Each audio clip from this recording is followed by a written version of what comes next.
হরিশ মারোয়ারের দুই গরু। সে তাদের গরুকে দিয়ে অমানুষিক কাজ করায়। গ্রামের সব মানুষের ক্ষেত খামারের কাজ এই গরু দুটোই করে। একদিন দুই গরু তাদের নিজেদের ভেতরে দুঃখ করছিল। মালিক আমাদের দিয়ে যে পরিমাণ খাটায়, আমরা যে দিন দিন খুব দুর্বল হয়ে যাচ্ছি। কি আর বলবো, মালিক আমাদের খাবারও তো পর্যাপ্ত পরিমাণ দেয় না। জানিস, আমার আজ মাঠে যাবার কোনো ইচ্ছে নেই। ইচ্ছে নেই বললে হবে, ইচ্ছা না থাকলেও যে আমাদের যেতে হবে। এই যে দুই নবাব, এই সারাদিন খাওয়া আর শোয়া। এই চলো, এবার মাঠ থেকে দিনেশের সরিষা এনে দিতে হবে। এমন সময় হরিশের মেয়ে এসে বলল, দাঁড়াও বাবা, মিঠু আর সোনুকে এই সকাল সকাল কিছু খাইয়ে নিয়ে যাও। এদের যদি ভালোভাবে খেতে না দাও তবে এরা কাজ করবে কি করে? এই অবলা প্রাণীদের বেশি খেতে দিতে নেই মা। এই এদের দিয়ে কাজ করাতে হবে বেশি, আর খেতে দিতে হবে কম, বুঝলে? বাবা, আমাদের মিঠু আর সোনুর দিকে তাকিয়ে দেখো, এদের গায়ে হাড় ছাড়া মাংস নেই। সে যাই হোক, এবার আমায় বের হতে হবে। তা হ্যাঁ রে মা, গোলুই কোথায় গেছে রে? ভাই তো বাড়িতে ছিল, কিন্তু এখন যে কোথায় গেল জানি না। আচ্ছা, তোরা বাড়িতে থাক, আমি গাড়ি নিয়ে বের হলাম। হরিশ তার গাড়ির সাথে গরু দুটোকে বেঁধে বের হলো মাঠের উদ্দেশ্যে। রাস্তা দিয়ে যাওয়ার সময় হঠাৎ মিঠু রাস্তায় বসে পড়লো। হরিশ মিঠুর পিঠে একের পর এক বাড়ি দিচ্ছে উঠানোর জন্য। কি জ্বালায় বললাম রে বাবা, এই অলস মিঠু তো বসে পড়লো, ওঠাতেই তো পারছি না। এই ওঠ ওঠ ওঠ বলছি, ওঠ। কি রে মিঠু, বসে পড়লি কেন? মালিক তো তোকে খুব মারছে। কি করব বল, পায়ে যে আর বল পাচ্ছে না। কষ্ট করে ওঠ মিঠু, না হলে মালিক কিন্তু তোকে মেরেই ফেলবে। হরিশ মিঠুর ঘাড়ে একটা বাড়ি দেওয়ায় মিঠু প্রচন্ড ব্যথা পেয়ে সেখান থেকে উঠে দৌড়তে লাগলো।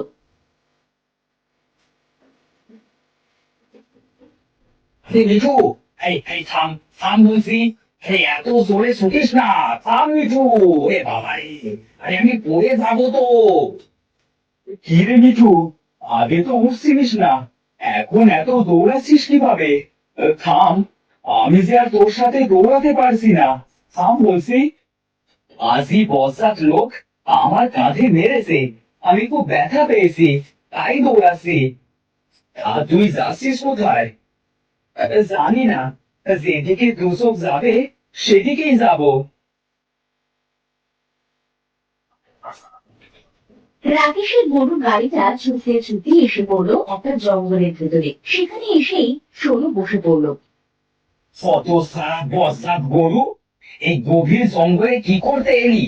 এই যাবো আমি মাঠে, আর নিয়ে এই জঙ্গলে? ও শোনো, তাড়াতাড়ি মাঠে চল। ওঠ, ওঠ বলছি, চল মাঠে চল। আজ তোদের দুটোকে আমি পিটিয়ে ভালো করবো, কত সারা দল। অনেক চেষ্টার পরেও যখন সোনু উঠলো না তখন সে কষ্টে নিচে বসে পড়লো। এবার আমি কি করব? কিভাবে এই জঙ্গল থেকে বাড়িতে ফিরবো? এই অলস দুটোকে নিয়ে আমি আর পারি না। এমন সময় হরিশের চোখ গেল সুস্থ গরু ঝোপের ভেতর থেকে লতা পাতা টেনে খাচ্ছিল। ওই তো একটা গরু দেখা যাচ্ছে, এই মনে হয় এই জঙ্গলের গরু। এই আপাতত সোনুকে গাড়িতে উঠিয়ে নি, আর একে দিয়ে গাড়ি টানায়। হ্যাঁ,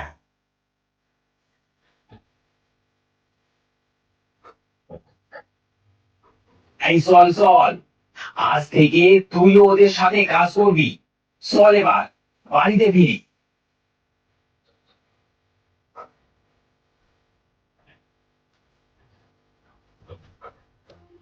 হরিশ সোনুকে গাড়িতে উঠিয়ে এদিক দুই গরুকে নিয়ে গাড়ি চালিয়ে বাড়ি ফিরল। এত সুন্দর একটা মোটা তাজা গরু দেখে হরিশের ছেলে মেয়ে ছুটে এসে বলল, বাবা বাবা, এই গরুটা কোথা পেলে? গরুটা দেখতে খুব সুন্দর। বাবা, আজ থেকে কি এটাও আমাদের গরু? হ্যাঁ বাবা, আজ থেকে এটা আমাদের নতুন গরু। এই দুটো বজ্জাত ছুটতে ছুটতে জঙ্গলে চলে গেছিল, আর সেখানেই পেয়েছি একে। হ্যাঁ, খুব ভালো হয়েছে বাবা। এর নাম আজ থেকে রানী রাখলাম, একদম রানীর মতো দেখতে। বাবা, তুমি ঘরে গিয়ে বিশ্রাম নাও, আমি এদের খেতে দিচ্ছি। হরিশ ঘরে চলে গেল। এদিকে রাধা গরু তিনটেকে গোয়াল ঘরে নিয়ে গিয়ে খেতে দিয়ে বলল, খা, তোরা পেট ভরে খা। আর হ্যাঁ, বাবা আসার আগেই কিন্তু সব খেয়ে ফেলবি, না হলে কিন্তু বাবা আমাকে খুব বকবে।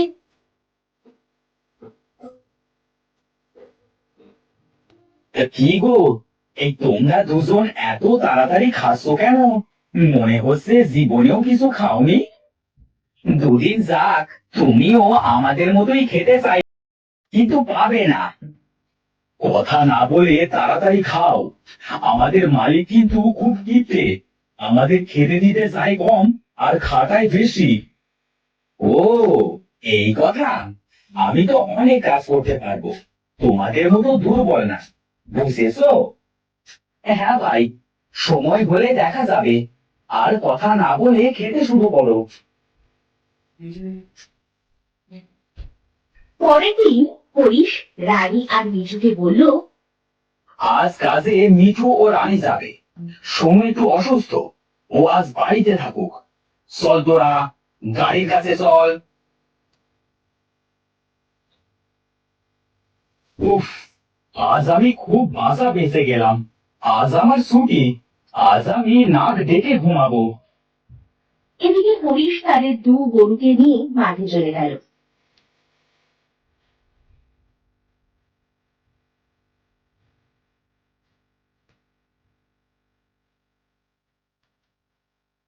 মাঠে গিয়ে গাড়িতে সরিষা উঠিয়ে বাড়ি এলো।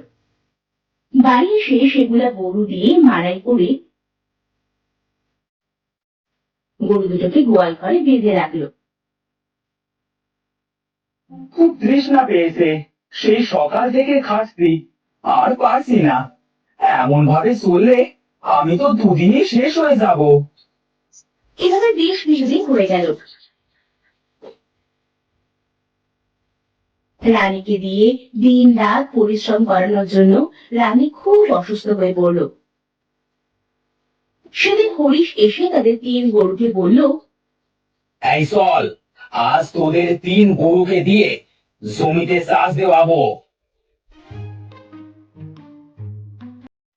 হরিশ তার তিন গরুকে নিয়ে মাঠে গেল, কিন্তু মাঠে গিয়েই রানী সেখানেই শুয়ে পড়ল। হরিশ রানীকে বেধম ভাবে মারতে লাগলো, কিন্তু কোনো মতেই রানী আর উঠল না। সেদিন হরিশ রানীর পরে রাগ করে বাড়ি ফিরে এলো।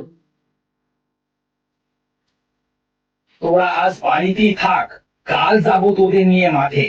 কাল যদি মাঠে গিয়ে এমন করিস, তবে কালকেই তোদের শেষ দিন।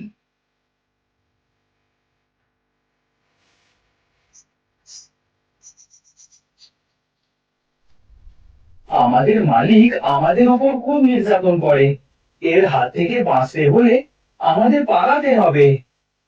হ্যাঁ রানী, তুমি ঠিকই বলেছো। চলো, এখন তো রাত, আমরা ওই জঙ্গলে পালিয়ে যাই। আমরা গরু বলে আমাদের ওপরে মালিক যেমন তেমন ভাবে নির্যাতন করে, ওর ছেলে গুলিও যেন আমাদের মতো গরু হয়ে যায়। এই কথা বলে তারা তিন গরু সেখান থেকে পালিয়ে জঙ্গলে চলে গেল।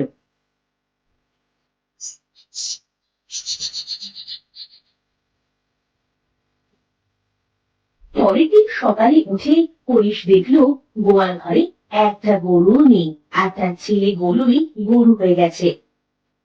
হায় হায়, এটা আমার কি হলো? আমার ছেলেটা গরু হয়ে গেল কিভাবে? আর আর আমার গরু তিনটে কোথায় চলে গেল? বাবা, এই গরুর জীবন থেকে আমাকে মুক্ত করো। বাবা, তুমি আমাদের গরুগুলোর উপরে খুব নির্যাতন করো বলে তাদের অভিশাপে আমার ভাই গরু হয়ে গেছে, আর তারা বাড়ি থেকে চলে গেছে। ঠিকই বলেছিস মা, সবই আমারই ভুল। চল, আমরা গরু তিনটেকে খুঁজে আনি, ওরা নিশ্চয়ই জঙ্গলে গেছে। হরিশ তার দুই ছেলে মেয়েকে নিয়ে জঙ্গলের উদ্দেশ্যে রওনা দিল। আর এদিকে ওদের 3 গরুর এমন বেহাল অবস্থা দেখে প্রকৃতি কন্যা তাদের বলল, তোমাদের 3 গরুর কি হয়েছে? তোমাদের এরকম অবস্থা কেন? প্রকৃতি কন্যা, আমাদের মালিক আমাদের দিয়ে খুব খাটায়, খেতে দেয় না, তাই আমাদের এই অবস্থা। মালিকের কাছ থেকে আমরা পালিয়ে এসেছি। প্রকৃতি কন্যা তার জাদু শক্তি দিয়ে একটা সবুজ গরু, একটা সাদা গরু আর একটা সোনার গরু বানিয়ে দিল। তোমরা মালিকের কাছে ফিরে যাও, তোমরা একজন ফসল দিবে, একজন দুধ দিবে আর একজন সোনা দিবে, তাহলে তোমার মালিক তোমাদের দিয়ে আর খাটাবে না। প্রকৃতি কন্যা, আমাদের কথা বলবার শক্তি দাও, যেন আমরা মানুষের সাথে কথা বলতে পারি। আচ্ছা, তাই হবে। আজ থেকে তোমরা মানুষের মতো কথা বলতে পারবে। প্রকৃতি কন্যা 3 গরুর কাছ থেকে বিদায় নিয়ে সেখান থেকে চলে গেল। এদিকে তারা 3 জন বনে এসে দেখলো তাদের 3 গরু বনেই আছে। হরিশ তাদের কাছে গিয়ে বলল, তোদের এই অবস্থা কেন? তোরা কি আমার গরু? হ্যাঁ, আমরা তোমার গরু। তখন রানী তাদের সাথে সব খুলে বলল। সব শুনে হরিশ বলল, আমিও যে তোদের ফিরিয়ে নিয়ে যেতে এসেছি, তোদের সাথে অনেক অন্যায় করেছি, আমাকে ক্ষমা করে দে। তোমাকে আমরা ক্ষমা করে দিয়েছি, আর গরুয়ের ওপর থেকে আমরা আমাদের অভিশাপ উঠিয়ে নিলাম। আজ থেকে তোমারও কোনো কষ্ট থাকবে না, আর আমাদেরও কোনো কষ্ট থাকবে না। হ্যাঁ, এবার আমরা সবাই চলো বাড়িতে ফিরি।